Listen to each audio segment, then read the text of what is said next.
මේ අපේ ROG mini PC build එක.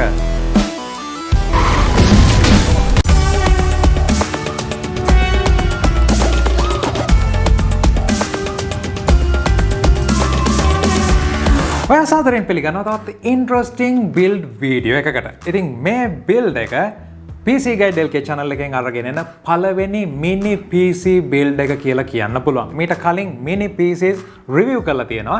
හැබැයි අපි හදන channel එක හරහා assemble කරන පළවෙනි mini PC එක තමයි මේක.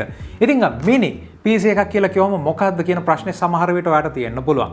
අපි සාමාන්‍යයෙන් මේ වෙනකොට හදන desktop computers වල විශේෂයෙන්ම casing වලට ආපුවම මෙතනදී අපිට තියෙනවා සාමාන්‍යයෙන් mid tower සහ full tower කියලා standard දෙකක්. ඒ වගේම motherboards වලට ආපුවම අපිට තියෙනවා ATX, full ATX, ඒ වගේම micro ATX සහ ITX කියන form factors වලට motherboard වල size. ඉතින් motherboard වල size ගැන ඔයාලට idea එකක් නැත්නම් ඔයාලට පුළුවන් උඩ තියෙන link එකට ගිහිල්ලා මම ඒ ගැන කරපු වීඩියෝ එක ටිකක් පරණ chipset එකක් එක්ක කරපු වීඩියෝ එක බලන්න. ඉතින් මෙතනදී අපි තෝරගෙන තියන්නේ අත mini ITX motherboard එකක් සහ mini ITX system එකක් support කරන casing එකක්. ඉතින් ඔන්න ලංකාවෙන් දැන් ඕගොල්ලන්ට Asus brand එකෙන් ROG Republic of Gamers gaming වලටම focus කරලා තියෙන brand එකෙන් casing එක, power supply එක, cooler එක, motherboard එක, graphic card එක මේ හැම දෙයක්ම ගන්න පුළුවන්. ඒ වගේම තමයි මේ components හැම එකක්ම අපි අරගෙන තියෙන්නේ දෙහිවල Nanotech Computer Solutions එකෙන්. එහෙමනම් mini PC එකක් වැදගත් වෙන්නේ කාටද? සාමාන්‍යයෙන් ලොකු casing එකක ඉඳලා ඇයි අපි mini motherboard එකකට casing එකකට යන්නේ? මේකට ප්‍රධානම හේතුව තමයි එක එක්කෙනාගේ තියෙන කැමැත්ත තමන්ගේ build එක මොන වගේද වෙන්න ඕනේ කියන එක. ඉතින් ගොඩක් කට්ටිය කැමති ලොකු casing එකක් RGB lighting මේ හැම දෙයක් එක්කම show off කරන්න. තවත් කෙනෙකුට අවශ්‍ය වෙන්න පුළුවන් සමහරවිට practical විදියට එයාගේ desktop එක තැන තැන අරන් යන්න බොහොම ලේසියෙන්.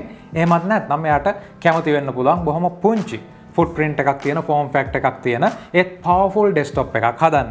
ඉතින් අපි අද කරන්න යන්නේ මේ mini PC එක build කරලා මේක සාමාන්‍ය කාම රුෂ්ණත්වයේදී මොන වගේ performance එකක්ද දෙන්නේ, මේ හරහා මොන විදිහටද අපිට performance සහ මේ ROG build එක තුල අපි වියදම් කරන ගානට සාධාරණයක් වෙනවද, එහෙම නැත්නම් ලොකු casing එකකට යන එක හොඳයිද කියන එක ගැන බලන්න. අපි බලමු මම මේකට තෝරගෙන තියෙන products මොනවද කියලා.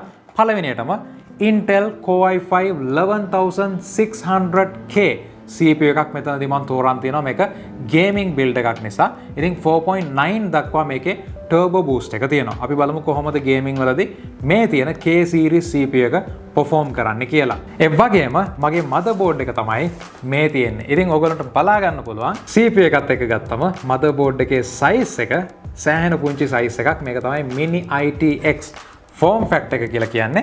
ඉතින් මෙතනදී මට තියෙනවා H470 කියන Intel motherboard එක mini ITX වලින්. ඒ වගේම මට තියෙනවා B550 කියන AMD motherboard එකක්.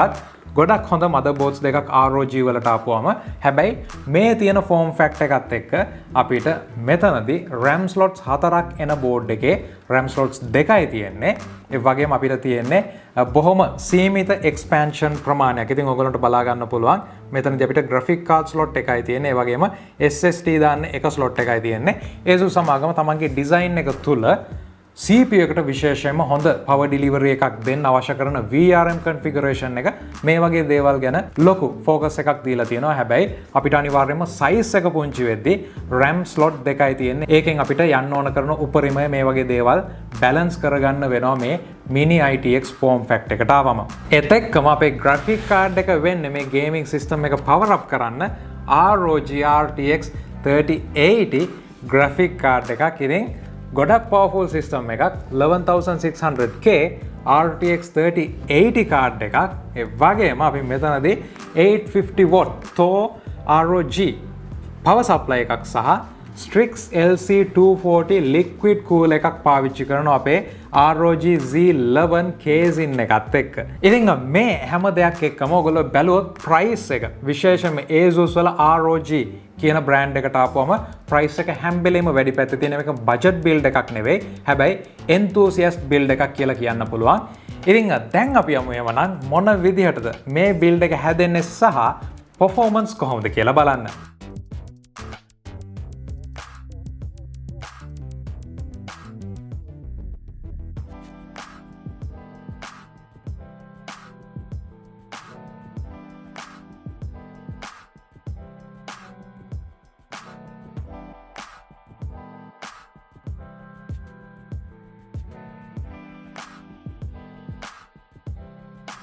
CPU එක motherboard එකේ socket එකට mount කරන්නයි දැන් අපිට තියෙන්නේ. ඉතින් CPU එකක් mount කරන එක බොහොම පහසුයි. අපිට තියෙන්නේ මෙන්න මේ විදිහට අපේ socket එක open කරගෙන ඊට පස්සේ CPU එකේ බලන්න අපිට තියෙනවා dots 3ක් කොන් 3ක. ඒ වගේම triangle එකක් එහෙම නැත්නම් ත්‍රිකෝණයක marking එකක් තියෙනවා. මෙන්න මේ marking එක සහ CPU එකේ PCB එකේ තියෙන notch දෙකක් එහෙම නැත්නම් මේ ඇතුළට තියෙන නෙරුම් දෙක අපේ socket එකත් එක්ක සමපාත කර ගැනීම තමයි කරන්න තියෙන්නේ. මේ හරහා බොහොම පහසුවෙන් අපේ CPU එක motherboard එකට දාගන්න පුළුවන්.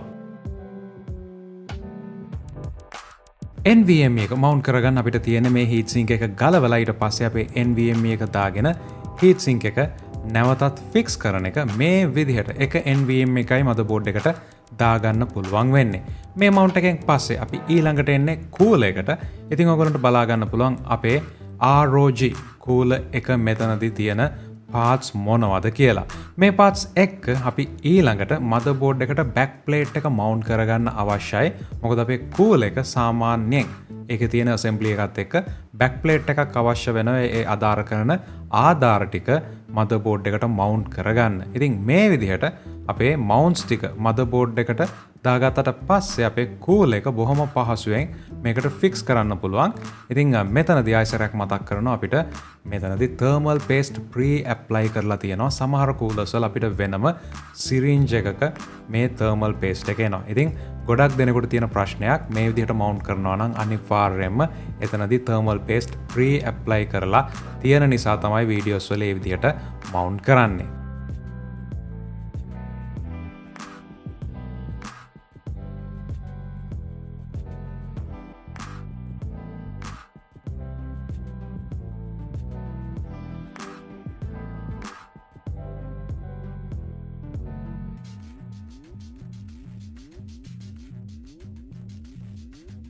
ඊළඟට අපි අපේ RAM එක mount කරන්න යන. ඉතින් මෙතනදී G-Skill Neo Trident Z Neo RAM kit එකක් තමයි අපි පාවිච්චි කරන්නේ. මේ RAM kit එක motherboard එක අපිට slot දෙකයි තියෙන්නේ. මේක කලින් හරියටම plan කරගන්න අවශ්‍යයි. ඔයාලට යන්න අවශ්‍ය උපරිම RAM capacity එක මොකක්ද කියන එක. මොකද අපිට expansion options මෙතනදී නැති නිසා. කේසින් එක මේ බිල්ඩ් එකේ ප්‍රධානම දේ අපේ ROG Z එහෙම නැත්නම් Z11 gaming case එක. මේක open කරගද්දී විශේෂයෙන්ම මේක ඇතුලේ අපිට බලා ගන්න පුළුවන් වුණා ටිකක් වෙනස්ම දෙයක්. ඒ තමයි අපිට ROG figure එකක් මේ කේසින් එකත් එක්ක ලැබෙනවා. ඉතින් ඔයගලන්ට පේනවා ඇති කේසින් එක ඇතුලේ අපිට මේ action figure එකක් statue එකක් තියෙනවා. මේ තියෙන්නේ මංගාව තියෙන ROG Horseman figure එක. ඉතින් මේකෙම ෆීමේල් කැරක්ටර් එකක් තමයි තිබ්බේ. කේසින් එක ඕපන් කරගන්න ටිකක් විතර හොයන්න අවශ්‍ය වුණා. ඉතින් අනිවාර්යයෙන්ම කම්පියුටර් එකක් හෝ ඕනම දෙයක් ඔයාට තේරෙන්නේ නැත්නම් ඒකත් එක්ක මැනුවල් එකක් එනවා. ඒක ඔපරේට් කරන්න, ඒක ඕපන් කරන්න. ඒ මැනුවල් එක බැලුවට පස්සේ බොහොම පහසුවෙන් අපේ කේසින් එක ඕපන් කරගන්න පුළුවන් වුණා. ඉතින් කේසින් එක ඕපන් කරගත්තට පස්සේ මේ විදිහට ඒ තුල අපිට බලා ගන්න පුළුවන් වුණා ෆෑන්ස් දෙකක් තියෙනවා එක්සෝස්ට් විදිහට. ඒ වගේම තව ෆෑන් එකක් තියෙනවා intake විදිහට. මේ තියෙන්නේ ROG figure එක මේ කේසින් එකත් එක්ක ලැබෙන. ඉතින් ඔයාලා ගන්න කේසින් එක අනුව මේ figure එක වෙනස් වෙන්න පුළුවන් මේ action figure එක. එහෙමනම් මේ වගේ surprise එකකුත් අපේ Z11 කේසින් එකත් එක්ක එනවා. ඉතින් ලොකු price tag එකක් තියෙන mini කේසින් එකක්. කේසින් එක ඇතුලේ ඒ වගේ දෙයක් තියෙන එක ඔන්න ROG statues එහෙම නැත්නම් මේ විදිහට action figures එකතු කරන කට්ටියට ටිකක් හොඳ news එකක් වෙයි. කේසින් එක අපි බැලුවොත් මෙතනදී සම්පූර්ණයෙන්ම ඉතාමත් ලොකු ඉඩක් තියෙනවා කියලා කියන්න පුළුවන් කේසින් එක ඇතුලේ. හැබැයි full size graphic card එකක් එහෙම දාගන්න තරම් ඉඩක් නම් පේන්න තිබ්බේ නැහැ.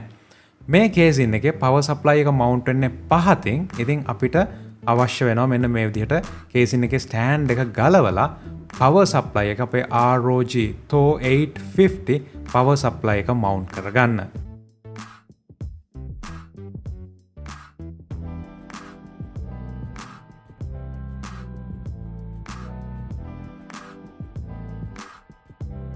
ROG power supply එක full modular power supply එකක්. ඒ කියන්නේ අපිට අවශ්‍ය කරන connection විතරයි, cable විතරයි මෙතනදී connect කරන්න අවශ්‍ය වෙන්නේ. මේ විදිහට අපි connect කරගත්තට පස්සේ අපිට පුළුවන් කේසින් එකට ටිකක් වෙනස්ම විදිහකට තමයි power supply එක mount කරගන්න තියෙන්නේ. ඉතින් මේ mount කර ගැනීමේදී අපේ ROG THOR power supply එක 850 LCD ස්ක්‍රීන් එකක් තියෙනවා. නමුත් අපේ කේසින් එකේ පුංචි ස්ක්‍රීන් එකක් එහෙම නැත්නම් ලයිට් අප් වෙන කොටසක් තියෙන නිසා ඒක ගලවන්නේ නැතුව අවශ්‍ය නම් අපිට ගලවන්න පුළුවන්. ඒක එහෙම්ම තියෙන විදිහට පවර් සප්ලයි එක මවුන්ට් කරගන්න තමයි ඊළඟ ස්ටෙප් එක උනේ.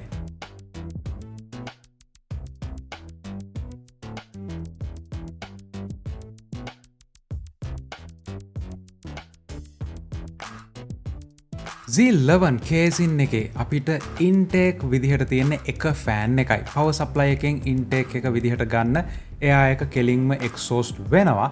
ඒ වගේම කේසින් එකේ එක්සෝස්ට් එක විදිහට එහෙම නැත්නම් පිටතට හුලං යන්න ෆෑන්ස් දෙකක් තියෙනවා. මේ කන්ෆිගරේෂන් එකත් එක්ක එක ෆෑන් එකකින් හුලං ඇතුළට ඇවිල්ලා ෆෑන්ස් දෙකකින් හුලං එළියට යද්දි අපේ රේඩියේටර් එක අපිට මවුන්ට් කරගන්න වෙන්නේ කේසින් එක පිටත ඉඳලා ඇතුළට ෆ්‍රෙෂ් එයා එහෙම නැත්නම් නැවුම් වාතය එන විදිහට. මේ විදිහට අපි ප්ලෑන් කරේ නැත්නම් සිද්ධ වෙන්නේ එක ෆෑන් එකක් යටතේ එන හුලං අඩු ප්‍රමාණයක් ෆෑන්ස් 4ක් හරහා එළියට යන්න හදන එකෙන් කේසින් එක ඇතුලේ void එකක් එහෙම නැත්නම් රික්තකයක් හැදෙන එක මේක ග්‍රැෆික් කාඩ් එකට එච්චරම හොඳ වෙන්නේ නැහැ.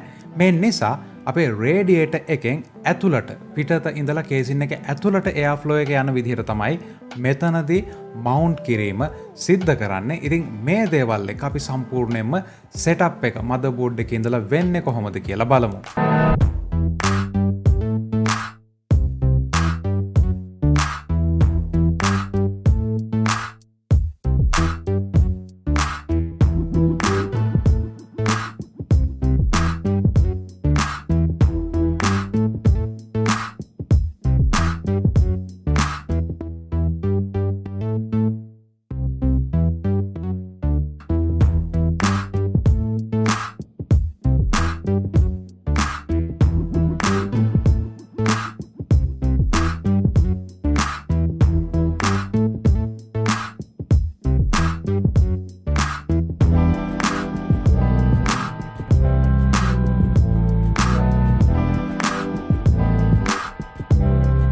මදර්බෝඩ් එක සහ කූලර් එක මවුන්ට් කරගත්තට පස්සේ මෙන්න මෙතනදී ඔයගොල්ලන්ට බලා ගන්න පුළුවන් අපේ මදර්බෝඩ් එක කේසින් එක ඇතුලේ ෆ්ලැට් විදිහට නෙවෙයි තියෙන්නේ.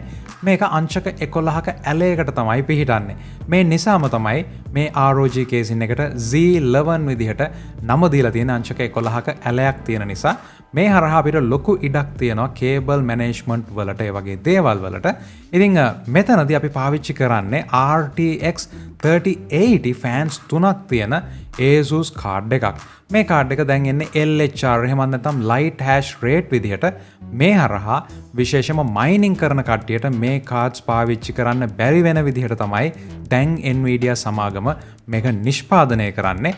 මේකත් ග්‍රැෆික් කාඩ් වල මිල විශේෂම Nvidia වල මිල අඩු වෙන්න එක හේතුවක් කියලා කියන්න පුළුවන්. ඉතින් කාඩ් එක මවුන්ට් කරද්දී ඔයගොල්ලන්ට බලා ගන්න පුළුවන් RTX විශේෂයෙන්ම ROG කියන බ්‍රෑන්ඩින් එකට ආපුවම දැනට තියෙන ලොකුම ග්‍රැෆික් කාඩ් මෙන්න මේ බ්‍රෑන්ඩ් එක යටතේ තමයි එන්නේ. ඉතින් මේ වගේ ෆුල් සයිස් ග්‍රැෆික් කාඩ් එකක් අපිට මවුන්ට් කරගන්න මෙතනදී තියෙන්නේ vertical විදිහට කේසින් එක ඇතුලේ.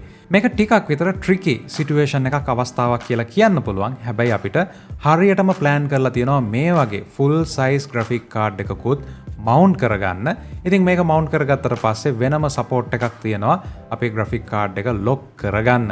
ඒ වගේම අපිට මෙතනදී 8 pin power connectors 3ක් ලබා දෙන්න වෙනවා මේ කාඩ් එක පාවිච්චි කරන්න. මේ ඔයගොල්ලන්ට පේන්නේ සම්පූර්ණයෙන්ම assemble කරන ලද සිස්ටම් එක. අපේ සිස්ටම් එක අපිට ක්‍රම දෙකකට ටේබල් එක උඩ තියන්න පුළුවන්.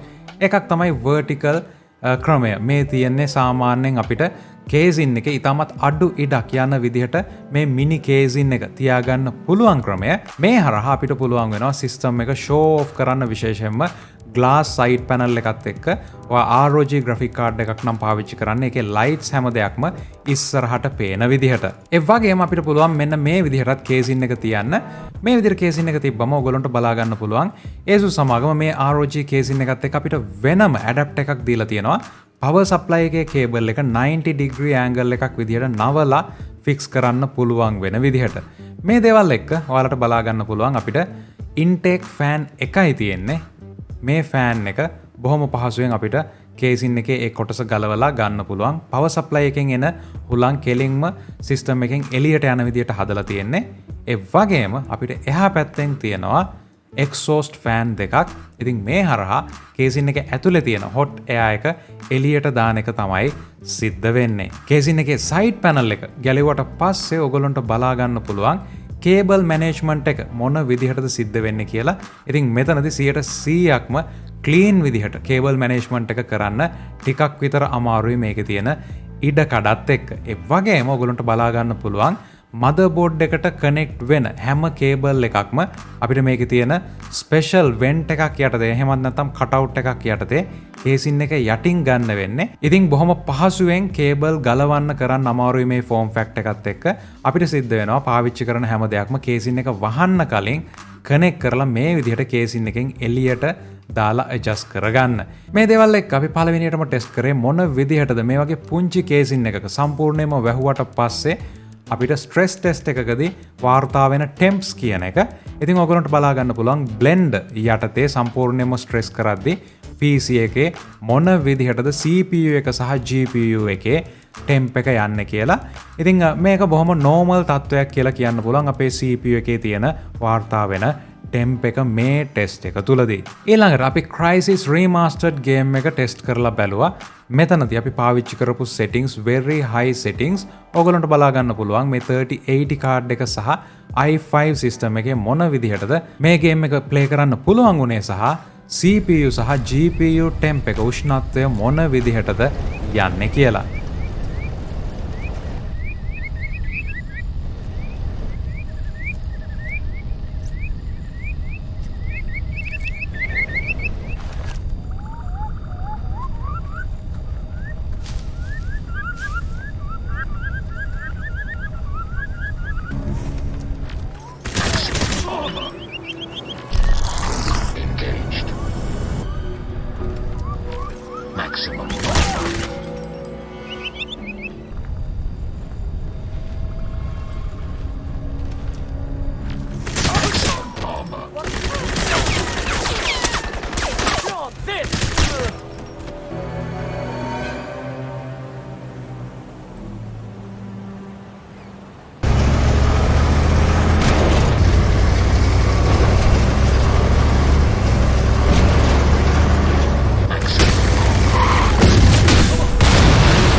ඊළඟට අපි ප්ලේ කරේ Call of Duty Warzone game එක. ඉතින් මෙතනදී Warzone game එක ඔයගොල්ලන්ට බලා ගන්න පුළුවන් මොන විදිහටද frame rate එක යන්නේ සහ system එකේ temps මොන වගේද කියලා.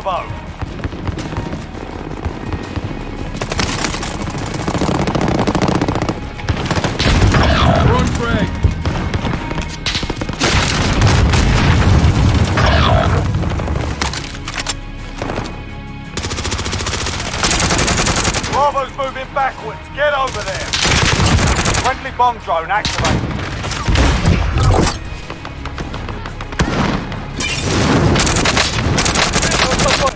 Bravo's moving backwards. Get over there. Check fire! Friendly! Bravo's moving backwards. Get over there. Bravo is pulling back. It needs help. 60 seconds left. Bravo's falling back because it needs an escort. Check fire! Friendly! Friendly bomb drone activated. Bravo is pulling back. It needs help. 45 seconds left.